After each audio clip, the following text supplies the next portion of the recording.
Bonjour à toutes et bienvenue dans cette nouvelle vidéo. Alors vidéo un peu spéciale parce que moi aussi je suis en confinement.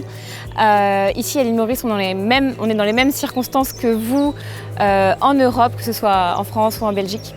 Et du coup je voulais quand même vous faire une petite vidéo, profiter aujourd'hui de vous parler en fait de mon bilan à l'île Maurice. Ça fait à peu près 2 ans et demi qu'on est installé ici et j'avais posté au moment de notre installation une vidéo un peu de type vlog où je vous présentais ma nouvelle vie. Aujourd'hui j'avais vraiment envie de vous faire en fait le constat de notre vie ici à l'île Maurice et puis un petit peu vous peser les pour et les contre de notre expatriation. C'est une période qui est pas simple à vivre. Vous, comme moi, on le sait, le confinement, voilà, ça nous challenge. Et même moi, si j'ai un cadre de vie idéal, je ne peux plus beaucoup travailler aujourd'hui puisque Noah me demande presque 100% de mon temps. Donc, je vais vous expliquer aussi comment j'ai fait pour faire que mon entreprise continue à tourner, mais sans ma présence en fait, sans ma présence intégrale comme d'habitude. J'ai peut-être je dirais une demi-heure à 1 heure par jour de travail, mais pas plus que ça. Donc je vais vous expliquer exactement comment je fais dans cette vidéo, vous donner un petit peu de mes nouvelles. Donc c'est parti pour la liste des pour et des contre, des points positifs et négatifs. Je les ai notés juste ici, donc je vais pouvoir les suivre pour n'en oublier aucun. Donc la première chose de positive, on va commencer avec le point de vue positif, c'est l'environnement.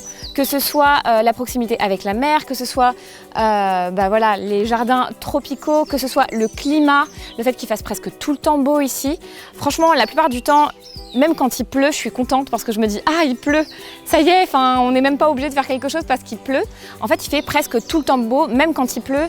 On va dire que du coup, au bout d'une demi-heure, 1 heure, le soleil revient. Donc c'est vraiment très agréable de vivre dans un climat comme celui-ci. Quand je rentre en France, je me dis quand même il fait super gris. Donc ce climat-là, je l'aime, j'y suis attachée. Il faut savoir aussi que mon père habite ici depuis plus de 10 ans maintenant, je crois que ça fait 12-13 ans. Ça fait quand même bien 3 ans que je dis 10 ans, donc ça fait 13 ans je dirais. Et du coup j'étais vraiment... C'est ce qui m'avait le plus marqué en fait, le climat, l'humidité ici ambiante qui moi du coup me convient parce que je trouve que voilà, on n'a même pas besoin d'hydrater sa peau tellement il fait humide, donc ça c'est plutôt cool. J'aime beaucoup aussi le climat social, donc ça c'est quelque chose d'un petit peu différent, mais les gens ici ont vraiment... ils sont vraiment super sympas en fait, que ce soit les locaux comme les expatriés qui ont choisi de s'installer ici. Je trouve qu'on est quand même beaucoup plus détendu, donc ce qui pouvait mériter, on va dire au début, dans les restaurants où par exemple on va mettre un petit peu plus de temps qu'à Paris pour vous servir, eh bien au début ça m'énervait et maintenant je me dis mais en fait qui a raison dans cette histoire? Je pense que c'est plutôt eux qui ont raison d'avoir cette approche un petit peu plus... douceur de vivre, on prend son temps, etc. On n'est pas pressé comme dans une grande ville, on est vraiment sur une île tropicale. Et ça, c'est vrai que ça me convient aussi. J'adore cette ambiance. La troisième chose, c'est le temps passé avec Noah. Quand on a emménagé ici, et si vous vous rappelez de ma vidéo que j'avais fait, Noah était tout petit, il avait 3 mois quand j'ai pris l'avion pour venir ici avec Alex. Voilà, il avait 3 mois, il était tout petit. Et donc, du coup, j'ai tout de suite embauché une nounou, Catherine, qui travaille toujours aujourd'hui avec nous et qui est vraiment une super nounou. D'ailleurs, elle me manque beaucoup aujourd'hui puisque je m'occupe de Noah toute la journée. J'aime beaucoup m'occuper de Noah, mais c'est vrai que là, dans des circonstances actuelles, ça prend tout mon temps puisque c'est un enfant unique, c'est un enfant qui a 2 ans et demi, donc il travaille pas encore, il n'arrive pas vraiment à s'occuper encore seul, donc du coup j'ai besoin de vraiment lui porter beaucoup d'attention. C'est ce que je fais au quotidien, j'ai envie de dire, mais quand même beaucoup moins puisque j'essaye de garder aussi une journée conséquente de travail. On va dire qu'au quotidien, je travaille de 10h à 16h30, c'est ça que j'appelle conséquent. 16h30, je vais m'arrêter et à ce moment-là, Catherine part et je passe tout le restant de l'après-midi avec Noah. C'est hyper important pour moi d'avoir ce temps-là avec mon fils parce que c'est ce que je voulais quand j'ai déménagé.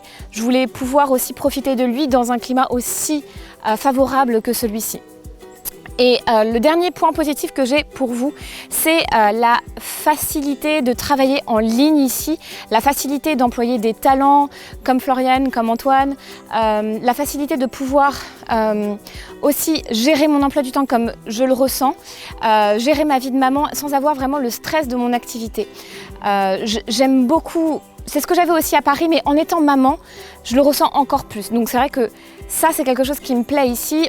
Moi, je travaillais depuis la maison, donc avant, on avait une plus petite maison, mais je travaillais quand même, j'avais un petit bureau, je m'étais aménagé un petit bureau. Et puis là, on a la maison et derrière, on a aussi une partie bureau avec 2 pièces, donc une pièce pour moi et Floriane et une autre pièce pour Alex et Antoine. Faut savoir que nos activités sont séparées, mais que voilà, on s'entraide pas mal les uns les autres. J'aime beaucoup ce climat-là qu'on s'est vraiment designé, que on a inventé cette vie sur mesure pour nous qui nous convient à 100%. Les points négatifs maintenant. Alors, points négatifs. Première année, c'était assez difficile socialement. On a eu vraiment du mal à trouver des personnes qui nous ressemblent, des groupes d'expatriés, etc. Je pense qu'on a été un peu isolés aussi avec le fait qu'on avait un bébé et on ne connaissait pas les bonnes personnes. Et il y a un moment, peut-être 6 mois après notre installation, on a quand même dressé la liste des pour et des contre de est-ce qu'on reste à Maurice ou pas, parce que c'était devenu tellement dur pour nous de ne pas avoir de vie sociale que du coup on devenait vraiment très homesick comme on le dit en anglais, donc on avait vraiment le mal du pays. Ça s'est arrangé depuis et maintenant on a intégré beaucoup de groupes d'expatriés et du coup quand on commence à connaître des gens on en connaît encore plus, donc voilà, ça s'est vraiment arrangé aujourd'hui, mais c'est vrai qu'au début c'était assez difficile, donc si vous pensez à l'expatriation, il existe des groupes d'expatriés que vous pouvez rencontrer, etc. Il y a plein de choses qui sont faites, il faut juste aller aux événements, etc.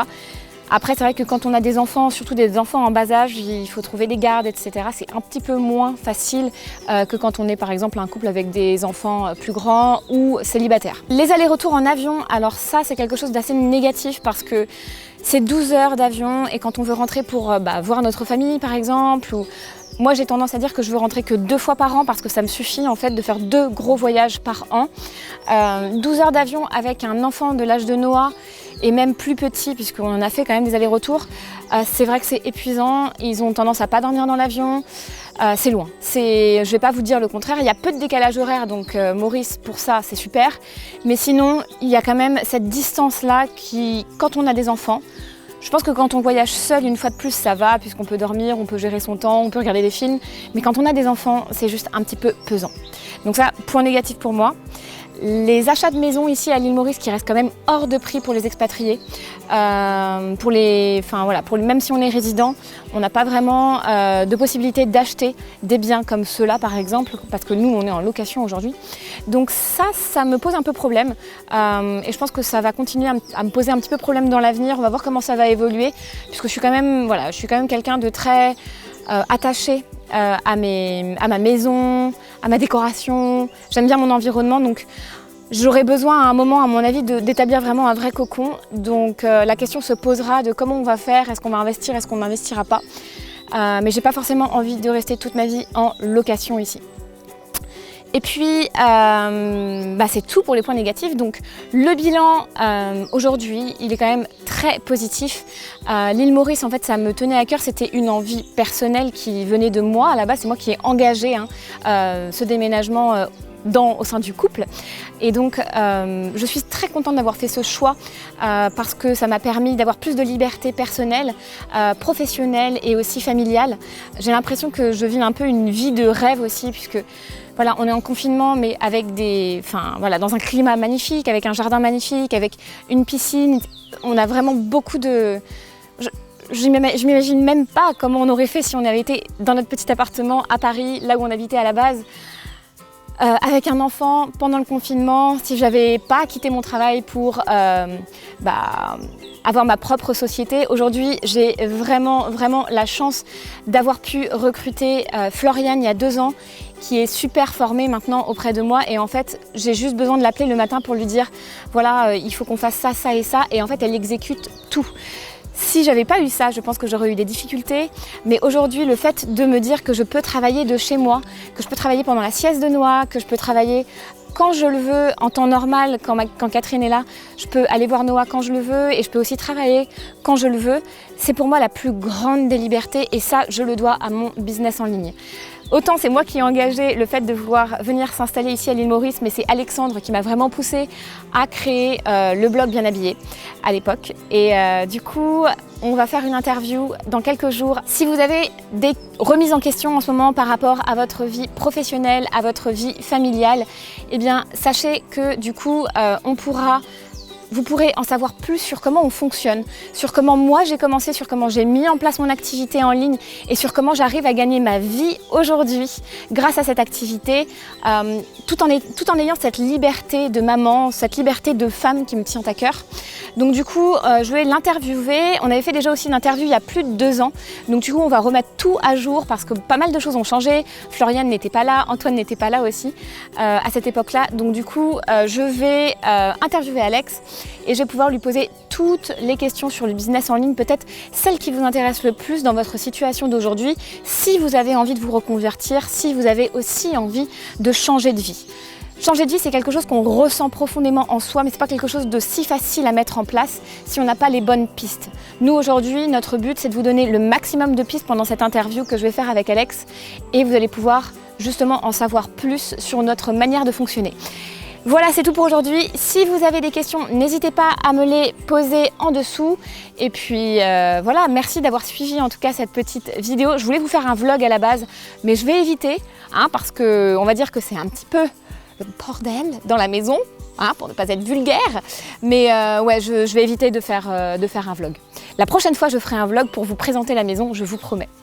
Allez, salut les filles, bye bye.